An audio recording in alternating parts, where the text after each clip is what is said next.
And let's say in this world, there's a 1/2 chance that we enter into this reality where the first flip is heads.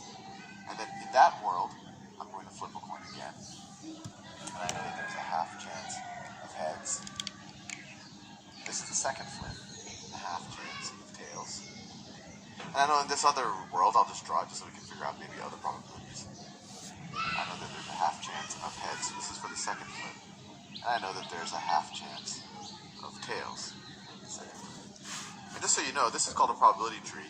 And in general, it works excellent if you don't have, if you're not dealing with huge numbers. If you're not dealing with, I'm doing 100 trials, or I am doing, or the probabilities get really messy, or there's, in each trial, there's 50 different circumstances that can occur.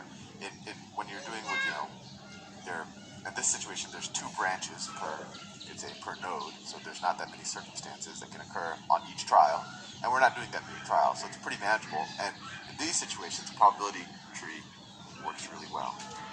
You can never get overwhelmed with the information. And I'll show you, we'll do some pretty complicated examples. There's no reason why I actually circle that up.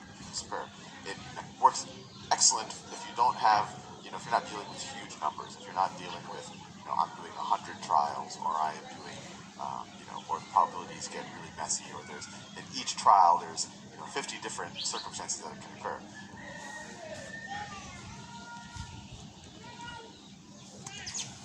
And just so you know, this is called a probability tree.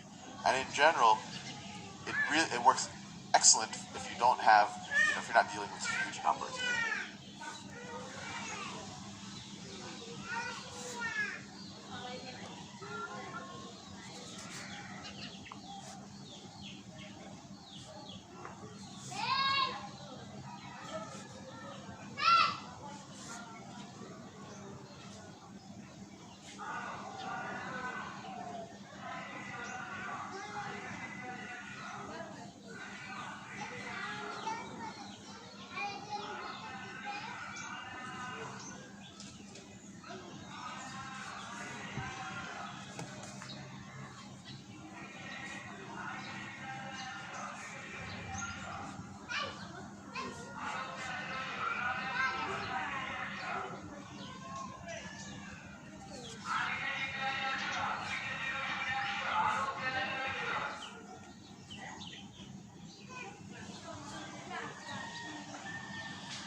Not dealing with, I'm doing 100 trials, or I am doing, or the probabilities get really messy, or there's, in each trial, there's 50 different circumstances that can occur. When you're doing with, in this situation, there's 2 branches per node, so there's not that many circumstances that can occur on each trial.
And we're not doing that many trials, so it's pretty manageable. And in these situations, the probability tree works really well.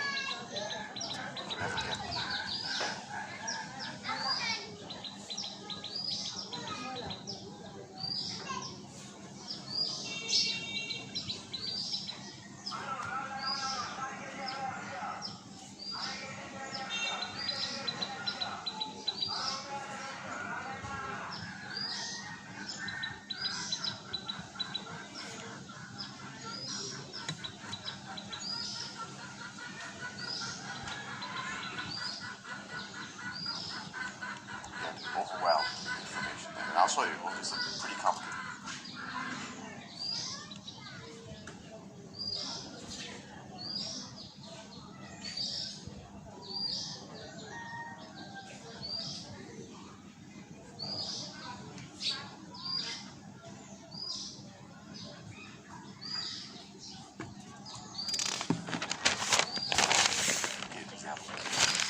why I actually switched to red with yellow. I just happened to switch to yellow.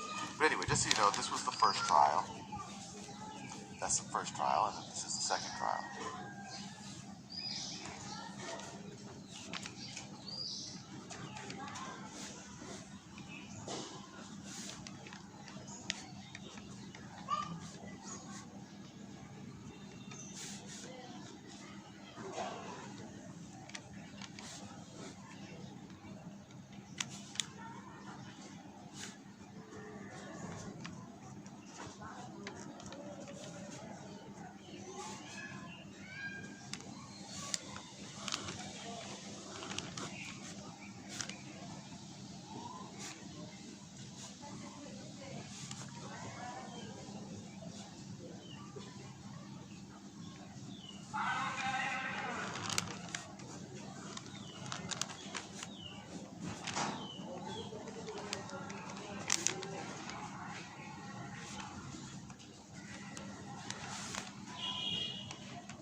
So we want to know the probability of getting here, right? Because we got heads on the first trial, heads on the second.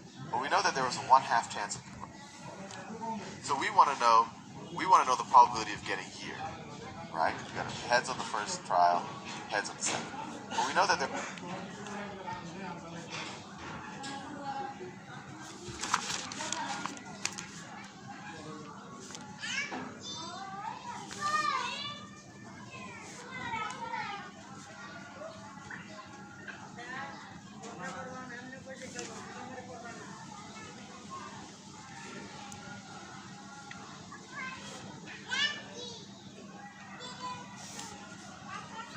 There was a 1/2 chance of getting there, and then we know of that 1/2 chance, or half the times we got here, half of those times we would get there. So the probability of getting there is 1/2 times 1/2, which is equal to 1/4.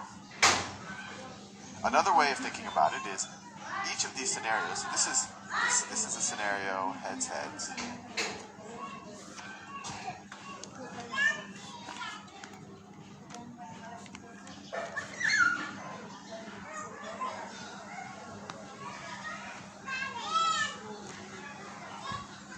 Right, you got heads and then a heads. This is the scenario heads, tails. This is the scenario tails, heads, right? You got a tail, then you get a head. And this is the scenario tails. And all of these are equally probable scenarios, right? There's no reason why one is more likely than the other.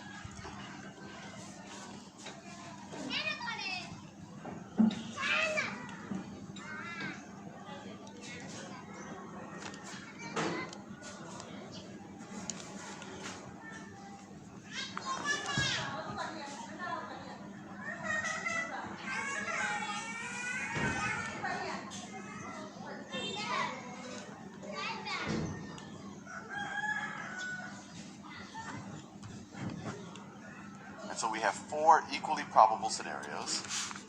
So the total of equally probable scenarios is 4. And then how many of these equally probable scenarios, how many of these equal probability scenarios probable scenarios is 4.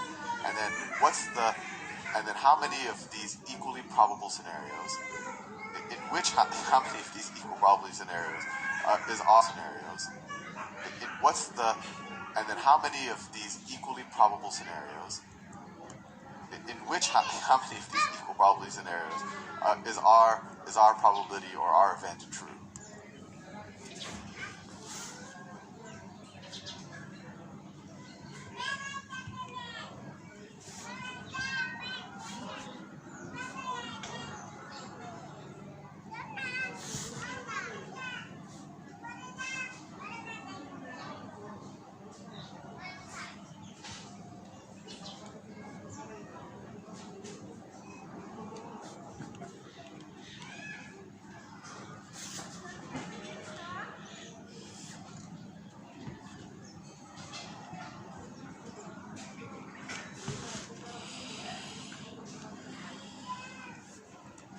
Well, it's one of them.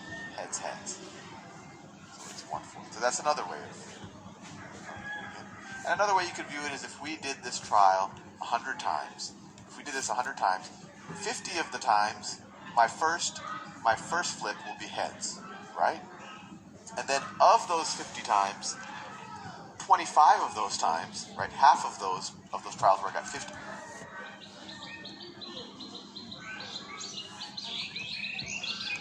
my first flip will be heads, right?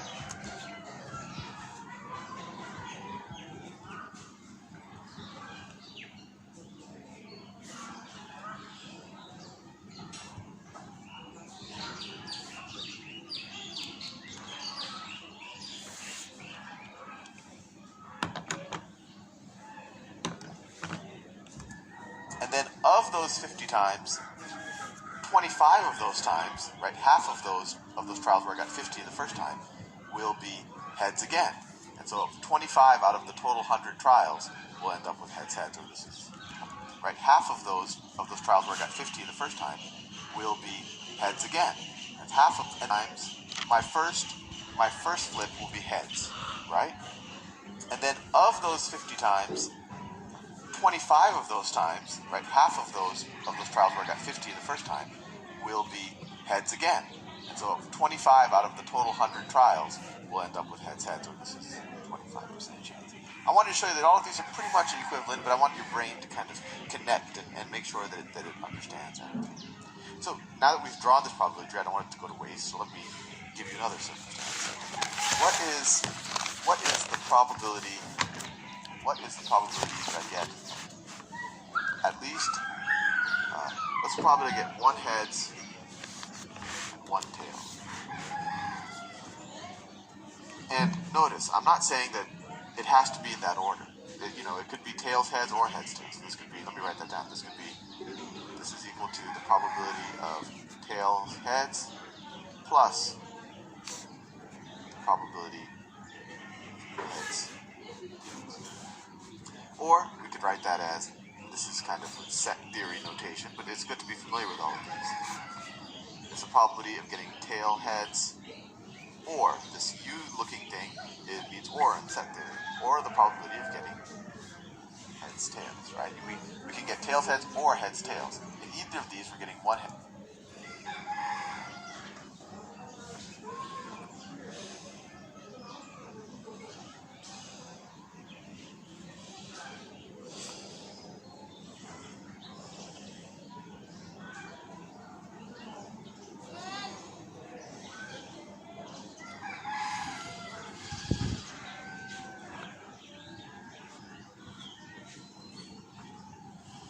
Heads and one tails. So what's that probability? Well, we can just look at all of the outcomes, and we know that there are four equally probable outcomes.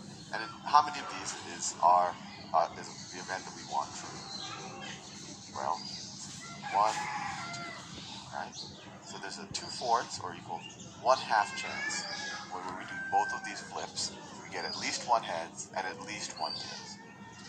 And I think it's a good time now that we've drawn this tree and talked about two flips in a row, to realize that these are mutually exclusive events. The reason why we can multiply the probability of the first event times the to realize that these are mute flips, we get at least one heads and at least one tails. And I think it's a good time now that we've drawn this tree and we've talked about two flips in a row, to realize that these are mutually exclusive events. The reason why we can multiply the probability of the first event times the probability of the second event is because the probability of getting a heads the second time is completely independent of whether I got a heads the first time. And that might be obvious to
but sometimes it isn't. Some people feel that if they got 5 heads in a row, that they're more likely to get a tails on the 6th time. And what we know from experience, really, is that no, it's not like the coin knows that you got 5 heads in a row and that it says, oh boy, I better give Sal a tails now just to kind of make up for all the 5 heads he got. It's equally probable to get heads again.